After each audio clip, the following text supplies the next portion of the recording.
Saudara-saudaraku yang terkasih, selamat berjumpa di Renungan Harian di channel Katolik kita.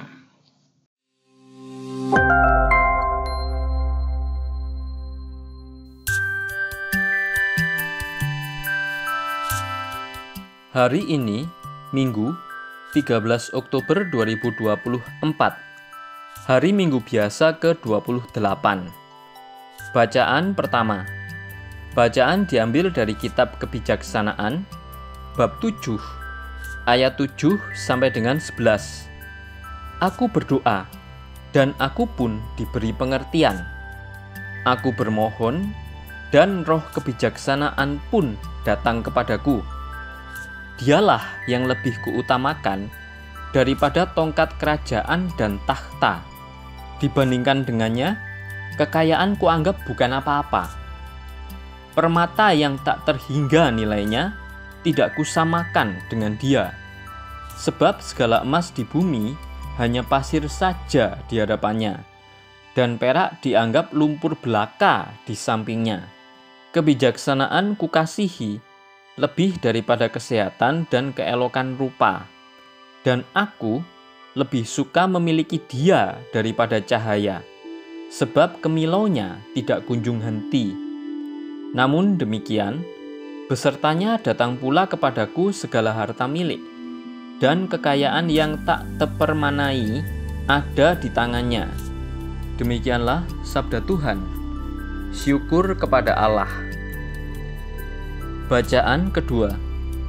Bacaan diambil dari surat kepada orang Ibrani, bab 4, ayat 12 sampai dengan 13. Saudara-saudara, firman Allah itu hidup dan kuat, lebih tajam daripada pedang bermata dua manapun. Firman itu menusuk amat dalam, sampai memisahkan jiwa dan roh, sendi-sendi dan sumsum. Firman itu sanggup membedakan pertimbangan dan pikiran hati kita. Tidak ada suatu makhluk pun yang tersembunyi di hadapannya, sebab segala sesuatu telanjang dan terbuka di depan mata Dia, yang kepadanya kita harus memberikan pertanggungjawaban. Demikianlah sabda Tuhan. Syukur kepada Allah. Bacaan Injil. Bacaan diambil dari Injil Markus, bab 10, ayat 17 sampai dengan ayat 30.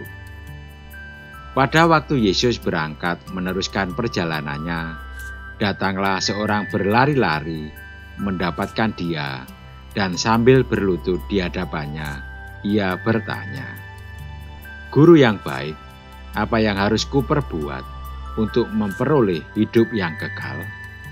Jawab Yesus, "Mengapa kau katakan aku baik? Tak seorang pun yang baik selain Allah saja.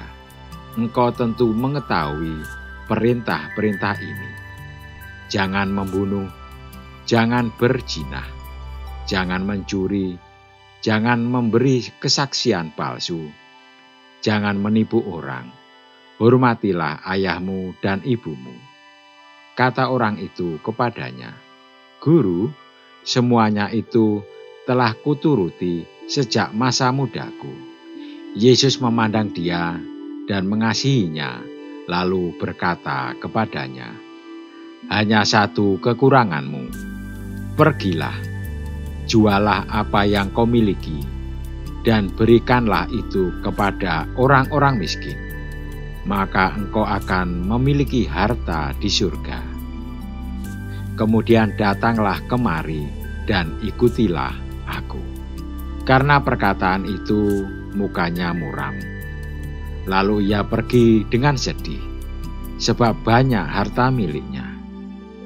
Lalu Yesus memandang murid-muridnya di sekelilingnya dan berkata kepada mereka, "Alangkah sukarnya orang yang memiliki banyak harta masuk ke dalam kerajaan Allah."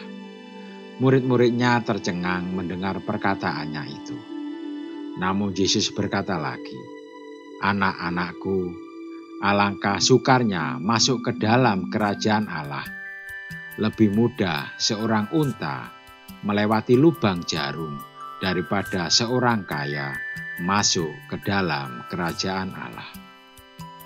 Mereka makin tercengang dan berkata seorang kepada yang lain, "Jadi, siapakah yang dapat diselamatkan?"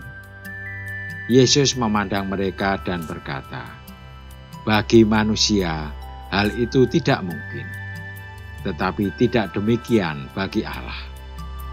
Sebab segala sesuatu mungkin bagi Allah."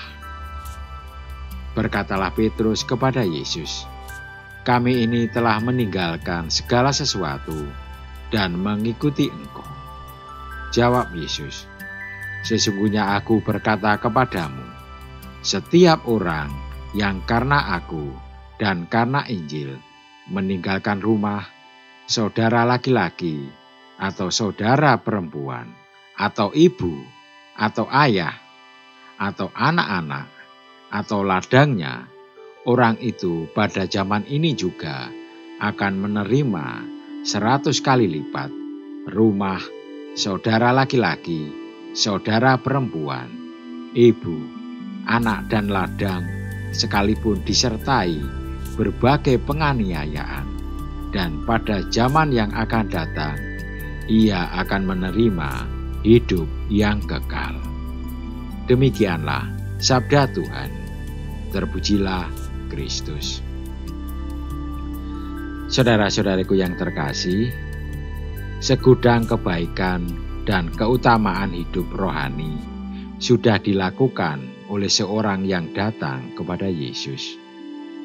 Namun semua itu tidak membuatnya yakin, sehingga ia datang kepada Yesus dan bertanya, "Guru yang baik, apa yang harus kuperbuat untuk memperoleh hidup yang kekal?" Orang ini melihat bahwa hidup kekal adalah sebuah pencapaian, sebuah prestasi rohani, bukan anugerah. Karena itu, tidak mengherankan jika Yesus mengajarkan nilai utama hidup kekal adalah iman, penyerahan total kepada Allah. Hidup kekal adalah anugerah.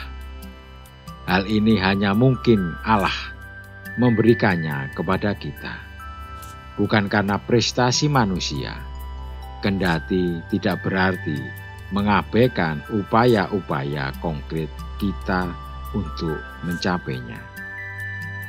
Tidak sedikit orang Kristen yang mengalami kegelisahan rohani. Orang gelisah dengan hidupnya. Apakah hidupnya berarti atau tidak? Apakah kelak ia memperoleh hidup yang kekal? Sementara itu, harta, tahta, dan sejenisnya tidak menjadi 100% menjawab kegelisahan hidup. Akhirnya orang terdorong untuk mengikuti aneka aktivitas rohani demi menemukan kepuasan rohani. Namun pencapaian tidak sepenuhnya menemukan apa yang mereka cari. Selalu tetap meninggalkan ruang hampa, sebab kepenuhan hidup rohani tidak dapat dijawab dengan mengikuti banyak aktivitas rohani, tetapi pada keberanian kita meninggalkan semua prestasi itu untuk mengikuti Yesus. Kepenuhan hidup rohani adalah sebuah anugerah. Keluarga Kristiani mengalami kepenuhan hidup rohani itu dalam transformasi cinta ketika kita semakin dicintai oleh Kristus. Cinta Kristus secara konkret kita alami melalui anggota keluarga kita. Dan ketika kita semakin mencintai setiap anggota keluarga kita, sebagaimana Kristus mencintai. Dalam keluarga kita saling mendukung, tertawa bersama saat senang, dan ikut merasakan dan mencari jalan keluar saat mengalami kesusahan. Dalam kehidupan religius atau imamat pun demikian. Orang mengalami kepenuhan rohani ketika secara penuh memberikan diri untuk akrab dengan Allah dalam doa. sikap lepas bebas dalam penghayatan kaul, dan melayani dengan cinta. Intimitas relasi dengan Allah dalam liturgi dan pelayanan membawa kita pada pengalaman dicintai secara penuh oleh Allah. Kita dipeluk erat, tak membiarkan kita berjalan sendirian. Marilah kita berdoa. Ya Bapa, semoga dalam kegiatan rohani yang kami ikuti secara tekun dan mendalam, kami semakin mengimani bahwa kepenuhan hidup rohani dan hidup kekal adalah anugerah relasi yang mendalam dengan Engkau. Amin. Saudara-saudaraku yang terkasih, terima kasih atas kebersamaannya di dalam renungan harian ini.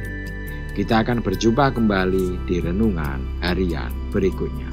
Berkah dalam.